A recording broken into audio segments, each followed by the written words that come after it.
shalom et bien-aimés, j'espère que vous allez bien. Ici la servante de Dieu, Marie. Je suis enchantée de vous retrouver ici. En tout cas, je voudrais vous parler d'un sujet qui me tient à cœur depuis très longtemps.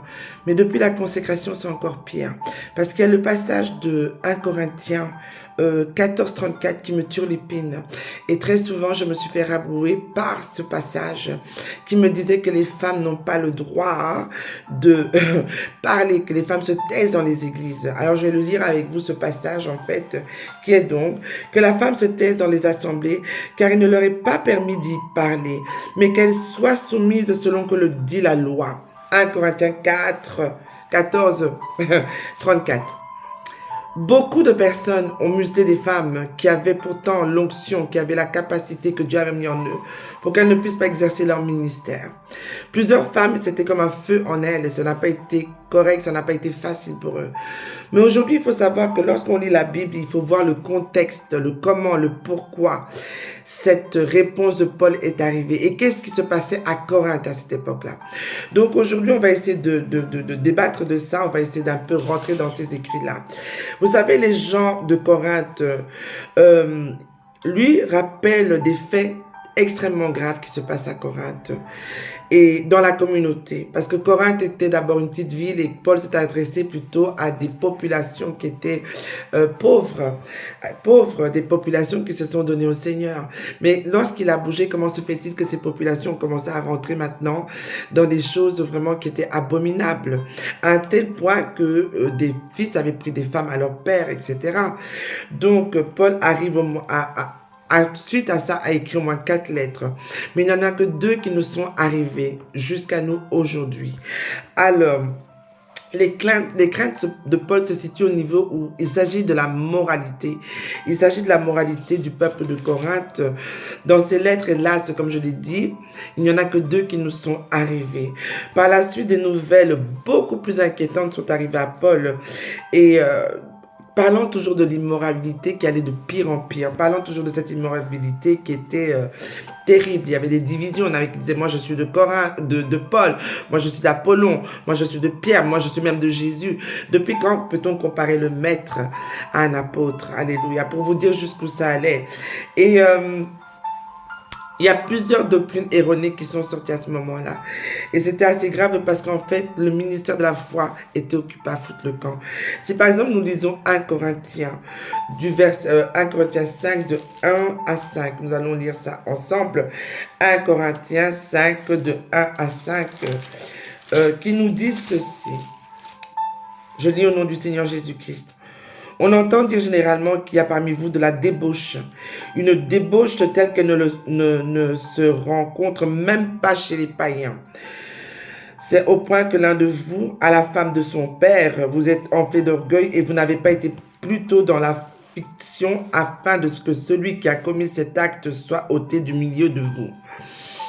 Pour moi, absent de corps mais présent d'esprit, j'ai déjà jugé comme si j'étais présent. Celui qui a commis un tel acte. Ça ne vous rappelle pas quelque chose? Qu'est-ce qui se passe dans beaucoup d'églises aujourd'hui? Ce qui s'est passé à Corinthe n'était pas quelque chose d'anodin. Lorsqu'on regarde très souvent ce qui se passe encore dans les églises aujourd'hui. Amen. Et lorsque vous lisez ce passage, vous voyez vraiment qu'il y a un libertinage de ouf qui est rentré dans Corinthe. Un libertinage qui n'a pas de nom. Et Paul répondra à fur et à mesure, mais avec des réponses très tranchantes, très très dures. On sait aussi qu'en fait, le comportement de cette communauté qu'il aimait tant, tout lui a occasionné beaucoup de souffrance en Paul. Vous savez, je parle par exemple, lorsqu'un père spirituel ou un leader spirituel ouvre une église et l'amour grandit pour les âmes qui viennent. Et lorsqu'il se déplace, les âmes commencent à rentrer dans le libertinage, dans la débauche. C'est très très dur. Paul était vraiment un homme qui servait Dieu de tout son cœur, de toute son âme, de toutes ses forces. Donc j'essaie d'imaginer la douleur, comment elle pouvait être. On y voit beaucoup de péchés sexuels, d'où on va revenir en fait à cette histoire de femme qui est toujours celle qui est la plus punie, d'après ce que je vois. Excusez-moi, c'est juste une parenthèse. Mais si nous lisons Corinthiens 1, Corinthiens 5, du verset 1 à 13, je ne vais pas le lire ici, c'est trop long. Mais je vais plutôt lire 1 Corinthiens 6, du verset 12 à 20, qui nous dit ceci, juste pour vous faire comprendre vraiment ce qui se passait à Corinthe à cette époque-là. Tout m'est permis, mais tout n'est pas utile. Tout m'est permis, mais je ne me laisserai pas asservir par quoi que ce soit. 13. Les aliments sont pour le ventre et le ventre pour les aliments. Et Dieu détruira l'un comme l'autre, mais le corps n'est pas pour la débauche. Paul leur rappelle que le corps n'est pas pour la débauche, il est pour le Seigneur. Le corps est le temple du Saint-Esprit, alléluia. Le Seigneur est le Seigneur pour le corps. Et Dieu qui a ressuscité le Seigneur nous ressuscitera aussi par sa puissance. Ne savez-vous pas que le corps sont des membres de Christ?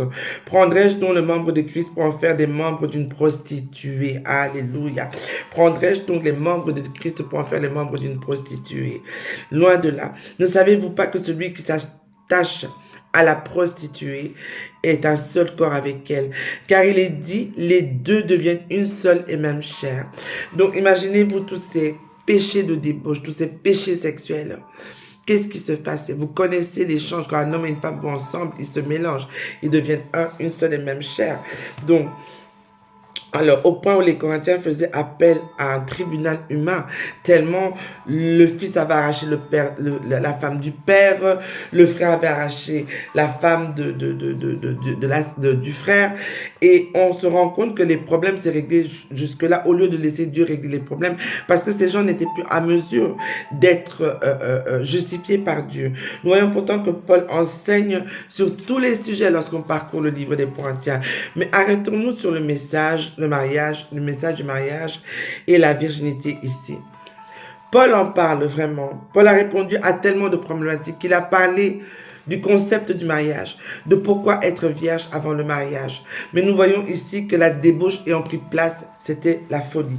Paul a répondu tellement à des problématiques que parfois pour nous aujourd'hui, il nous faut comprendre, comme je le disais tout à l'heure, le contexte de ces réponses sur Corinthe. J'insiste sur Corinthe.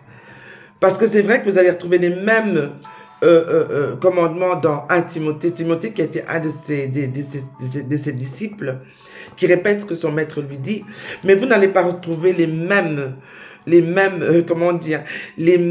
duretés et mêmes choses qui sont données à d'autres églises, comme Éphèse et tant d'autres.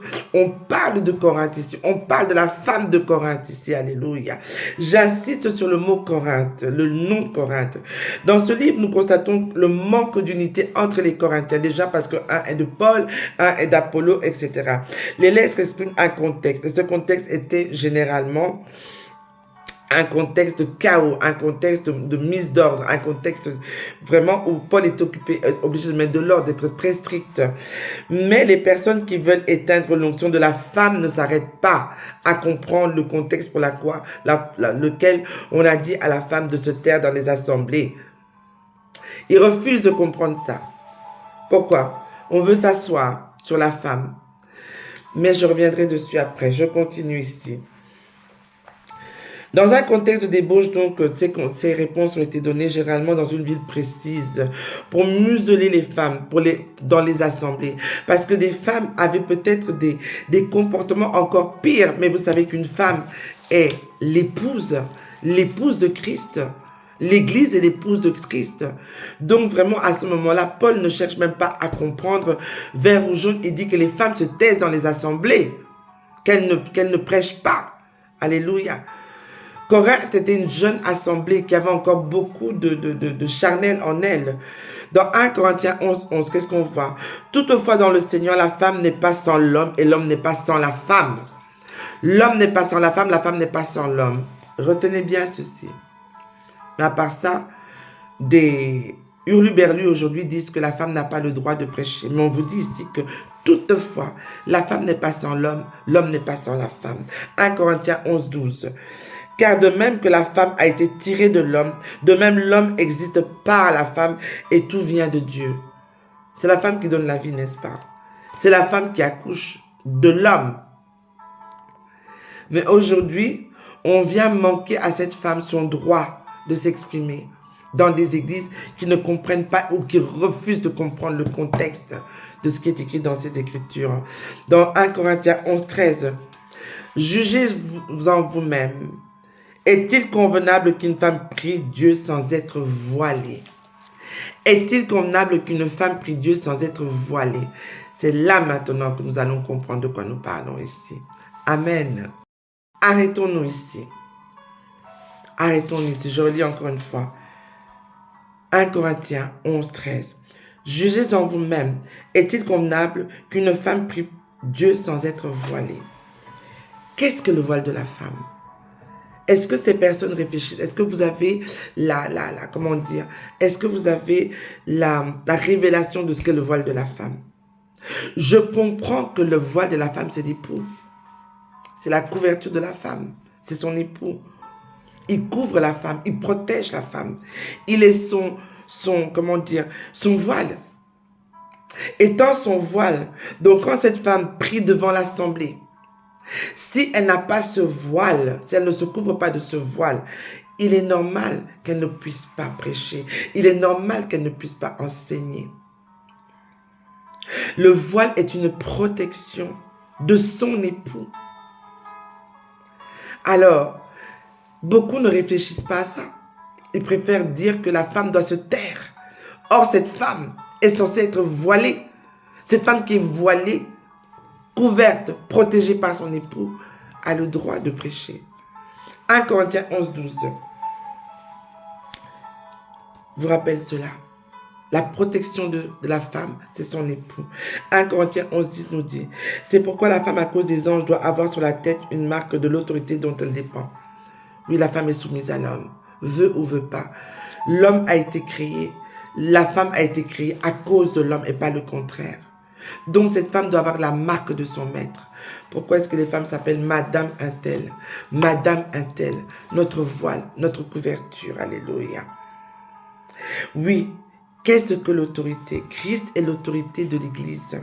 Il est l'époux et l'épouse, c'est l'Église. C'est la même chose. Les femmes doivent être soumises à leur mari. Le mari est le chef de la femme.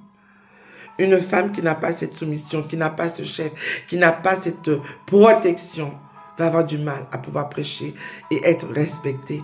Va avoir du mal à prêcher et avoir la couverture de son époux.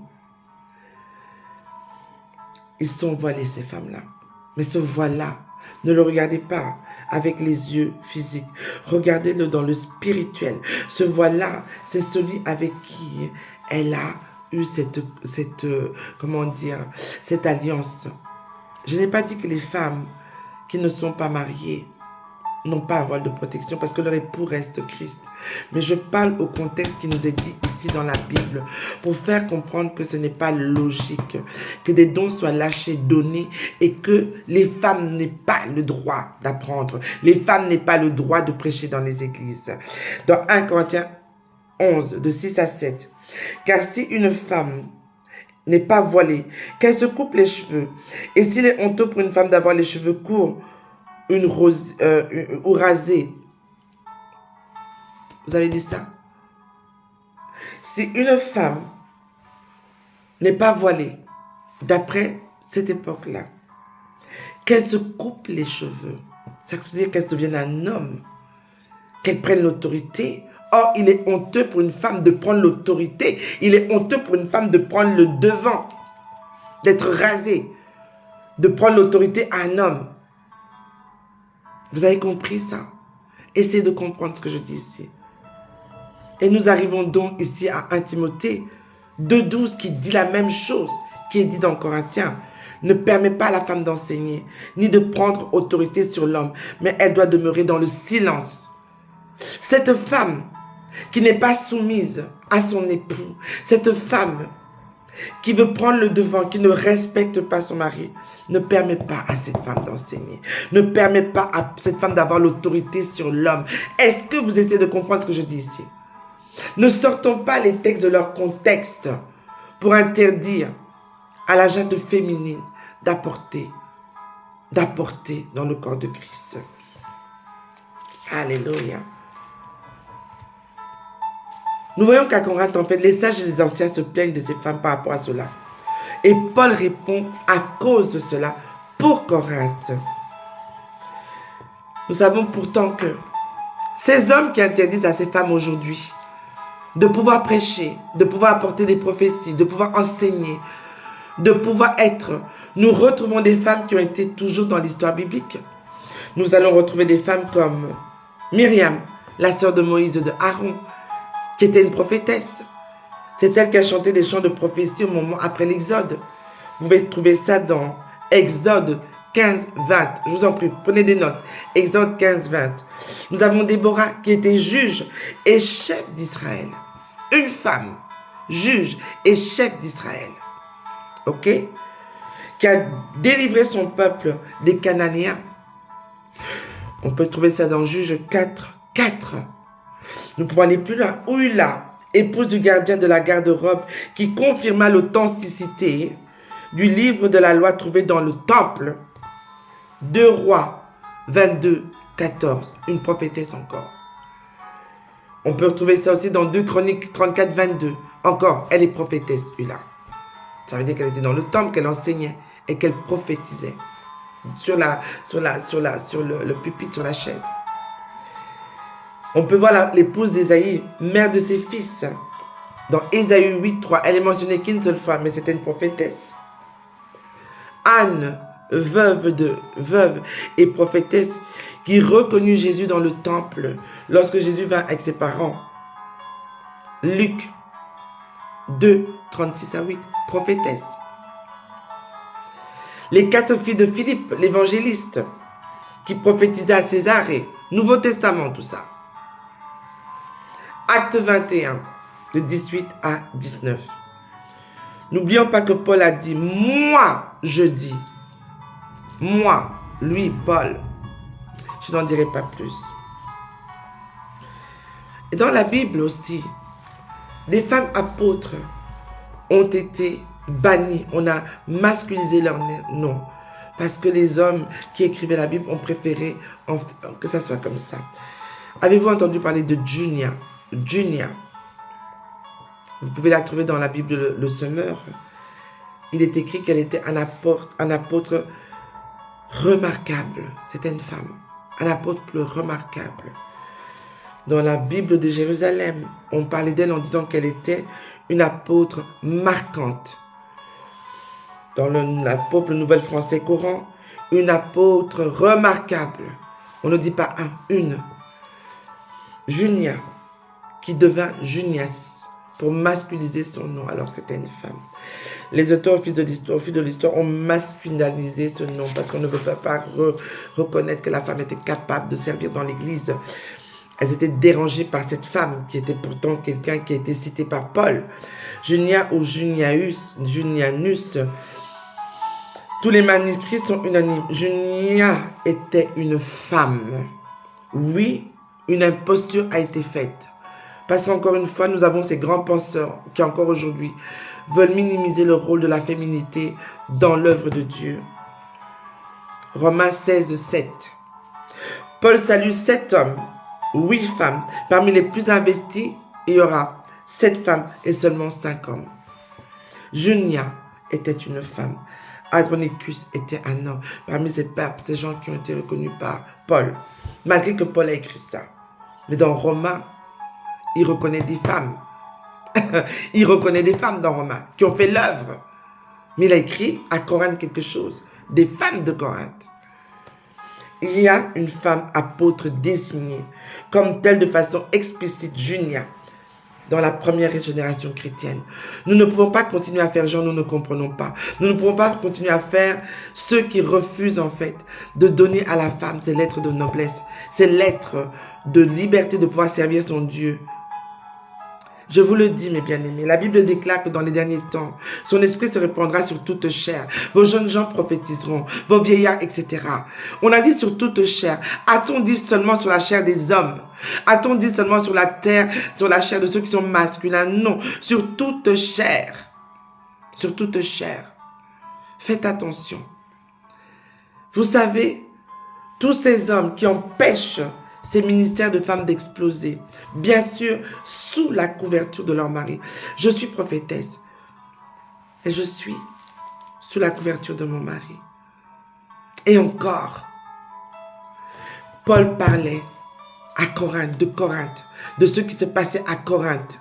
Je n'ai pas retrouvé les mêmes expressions dans Romains. Je n'ai pas retrouvé les mêmes expressions dans Matthieu. Je n'ai pas retrouvé les mêmes expressions dans Marc. Je n'ai pas retrouvé les mêmes expressions dans Jean.